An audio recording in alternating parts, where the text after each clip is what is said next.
Coming up on today's episode of Airborne-Unlimited. Unlimited follows sport class and drops out of 2025 air races.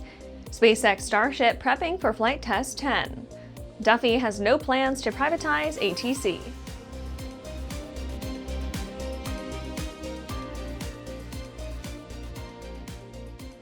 Welcome to Airborne Unlimited. I'm your host, Holland Lee. Let's get into today's stories. Unlimited follows sport class and drops out of 2025 air races. The Unlimited class recently confirmed that it would be withdrawing from this year's National Championship air races, unfortunately following suit with the Sport class, which announced its decision in late July. This leaves 5 classes to compete. The Reno Air Racing Association announced the Unlimited class decision, calling it disappointing but not unexpected given the logistical hurdles of relocating an event that until now had spent 59 years in Reno.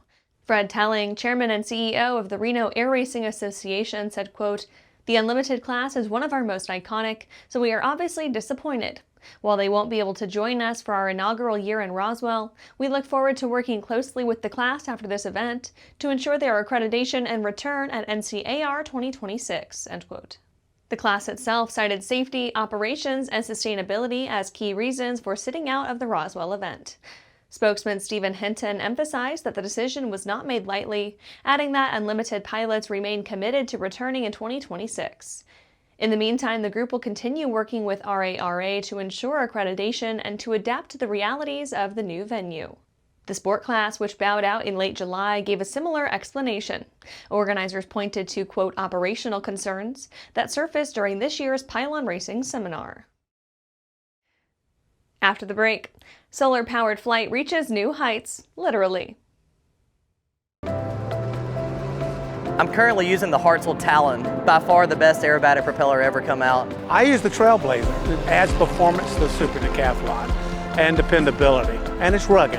Hartzel's been an excellent partner for Whip Air, just in terms of your product support as well as keeping an eye on the market and developing new products that meet demand. It's helping us all have better performing airplanes. It's such a proud honor to fly behind that propeller. Looking for a new generation of proven and efficient aviation power plants that boast modern engineering, electronic ignition, and both direct and gear drive systems? With 100 horsepower to 240 horsepower, the Skyline and Redline engines offer uncommon value in an overpriced industry. Whether you are looking for fixed wing or rotor, MW Fly Americas has been established to service the American market with dedication and expertise. MWFlyAmericas.com. Welcome back. Now let's take a trip around the patch for some shorter stories. Solar-powered flight reaches new heights, literally. A Swiss pilot recently broke a long-standing altitude record, bringing his solar-powered electric aircraft to 9,521 meters, or more than 31,236 feet. The Solar Stratus team has now set its sights on hitting 10,000 meters, nearing the typical cruise altitude for airliners. Raphael Dumjan took his Solar Stratus aircraft to 9,521 meters from Sion Airport in Switzerland on August 12, 2025, beating the previous altitude record of 9,232 meters set back in 2010. IAM appeals to Congress in Boeing strike. IAM issued a call to Missouri's congressional delegation to stand with the union's more than 3,000 workers who are on strike at Boeing fighter jet plants. The union issued its appeal on August 13th, following the workers' walkout on August 4th, after rejecting a second contract offer from the defense company. Brian Bryant, president of IAM, wrote a letter to U.S. representatives and senators indicating that the organization is ready and willing to return to negotiating. Seasoned airshow pilot and instructor lost in T-28B accident. Veteran airshow pilot and instructor James Rolfe was killed Monday, August 11th, when his North American T-28B Trojan crashed near Monticello, Iowa. The 1958 aircraft, a Vietnam War-era trainer, went down in a bean field south of Monticello Regional Airport shortly after takeoff. According to radio transmissions, Rolfe reported engine trouble and announced his intention to return to the airport. Less than a minute later, he told controllers he was going down. Emergency crews arrived to find the aircraft destroyed and Rolfe dead at the scene. Air India flamed for overflying its pilots. India's aviation regulator has issued a warning to its flagship airline after it allegedly exceeded the 10-hour pilot flight time limit at least twice.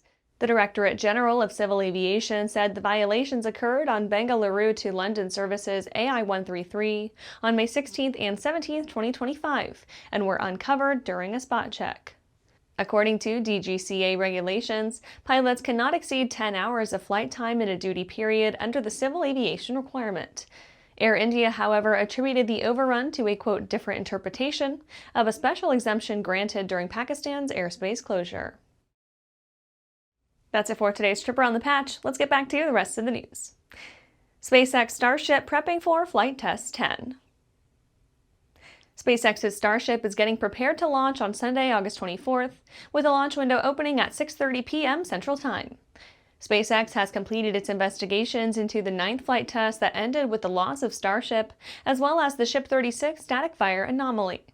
In the upcoming flight, the plan is to continue expanding the operating envelope of the Super Heavy booster, with a multiple landing burn test planned. The booster will attempt several experiments during flight to gather real-world performance data on future flight profiles and off-nominal scenarios. The Super Heavy booster will perform these experiments while on a trajectory to an offshore landing in the Gulf. The Starship upper stage is scheduled for multiple objectives on its suborbital flight, including the deployment of 8 simulated Starlink satellites similar in size to the next-gen satellites. The satellites will also be on a suborbital trajectory and will be destroyed upon re-entry. The upper stage will test a relight of a single Raptor engine while in space. To test the upper stage's vulnerable areas, a significant number of heat-resistant tiles have been removed, and some were replaced with various metallic tiles, including one with active cooling. Other modifications will test the thermal and structural performance of the Starship's catch fittings. After these messages, Duffy has no plans to privatize ATC. Meet the first of a new generation of the M-Class family. The M700 Fury. An aircraft worthy of the name, an indomitable force. The M700 Fury transcends traditional limits. With more power, blistering performance, a finely appointed interior, and the luxury of what matters most. Time. Experience the Fury. Join the legacy. DirectFly USA proudly introduces the new Alto NG, a single-engine, 2-seat light sport aircraft for the North American market. This simple, all-metal aircraft design provides low maintenance cost, easy, comfortable access, and responsive flight controls. Equipped with a Rotax 912 engine and a ballistic parachute, the Alto NG is reliable and safe. Learn more about the Alto NG at directflyusa.com. It's time to upgrade your power plant to the first FAA-certified clean sheet engine design in over 60 years. Delta Hawk's jet fuel-powered liquid-cooled turbocharged engine produces turbine performance at 40% better fuel efficiency of typical reciprocating engines, while also achieving exceptional reliability and significant reduction in cost of ownership. Reserve your engine package today at deltahawk.com. Welcome back. Duffy has no plans to privatize ATC. DOT Secretary Sean Duffy said recently that he is not considering privatizing the FAA or its air traffic control system, despite President Donald Trump having suggested it during his first term. Duffy said, quote, "I could spend my time the next 3.5 years fighting over privatization. I'm not going to do that. What I'm going to do is put every resource into training up more air traffic controllers to get them certified in their airspace in which they're going to work, but also getting those experienced controllers to stay on the job, paying them a little more to not retire and continue to work for us," end quote. Duffy noted that some in the aviation industry as well as lawmakers had previously been pushing the idea in 2018 after Trump made the suggestion because he thought the ATC system was, quote, "stuck painfully in the past."